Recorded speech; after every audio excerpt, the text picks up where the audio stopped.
Dollar বাজারে বাড়ছে আরও তদারকি, সরে আসলো ক্রলিং পেগ নীতি থেকে। 2 বছর ধরে $1 নাগাল ছিল অর্থনীতি। মাঝখানে কিছুটা স্থিতিশীল থাকলেও আবারও অস্থির হয়ে উঠেছে মার্কিন এই মুদ্রার দর। এতে আমদানি নির্ভর পণ্যের পেছনে খরচ বাড়ছে। বাংলাদেশ ব্যাংক বৈদেশিক মুদ্রার দাম নির্ধারণে ক্রলিং পেগ নীতি পরিত্যাগ করেছে। এখন থেকে দিনে 2 বার ডলারের দাম নির্ধারণ করা হবে।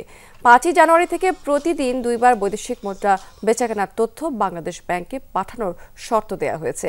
$1 লাখ বেশি বেচাকেনার তথ্য সকাল 11:30টার মধ্যে জানাতে হবে। বিকেল 5টা পর্যন্ত বৈদেশিক মুদ্রা বেচাকেনার তথ্য বিকেলেই জানাতে হবে। আজ থেকে প্রতিদিনের একটি ভিত্তিমূল্য ওয়েবসাইটে প্রকাশ করবে বাংলাদেশ ব্যাংক।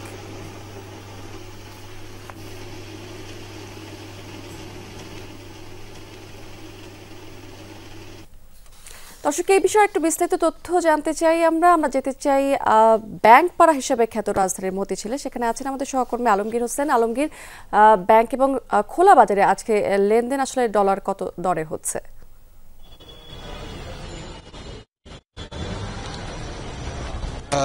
সেটি আপনি শুরুতে যেটি বলছিলেন সেটি যদি একটু বলি যে তদারকি বাড়বে আজকে থেকে কিংবা গত 5 তারিখ থেকে এটি শুরু হয়েছে। তবে ডলারের দাম যে বাংলাদেশ ব্যাংক যেটি নির্ধারণ করে দিত সেই নীতি থেকে কিন্তু সরে আসছে, পুরোপুরি বাজারমুখী করা হচ্ছে এবং এটি এখন থেকে নির্ধারিত হবে গ্রাহক এবং ব্যাংক এবং গ্রাহকের আলোচনার ভিত্তিতে।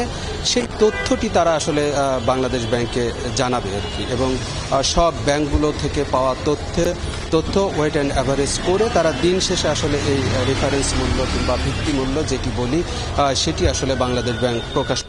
বাংলাদেশ ব্যাংকের যে বিভাগ এই কাজটি করে, foreign reserve and treasury management department, এবং তার পরিচালকের সাথে আমি সকালে কথা বলেছি। তারা যেটি বলছে যে সেই রেটটি কত হবে এখনো পর্যন্ত তারা কিন্তু জানাতে পারবে না, কারণ যেহেতু সারাদিন লেনদেন হবে, ব্যাংকগুলো বিভিন্নভাবে লেনদেন করবে, সেই তথ্যটি তারা যখন জানাবে তারপরে আসলে জানতে পারবে যে ডলারের দামটি কত নির্ধারিত হলো। এবং বাইরে খোলা বাজারে যে ডলার সেটির দাম কিছুটা বেড়েছে। গেল সপ্তাহে যেটি 25-25.5 টাকায় বিক্রি হয়েছে সেটি আসলে 26-26.5 টাকার মতো বিনিময় হার হচ্ছে।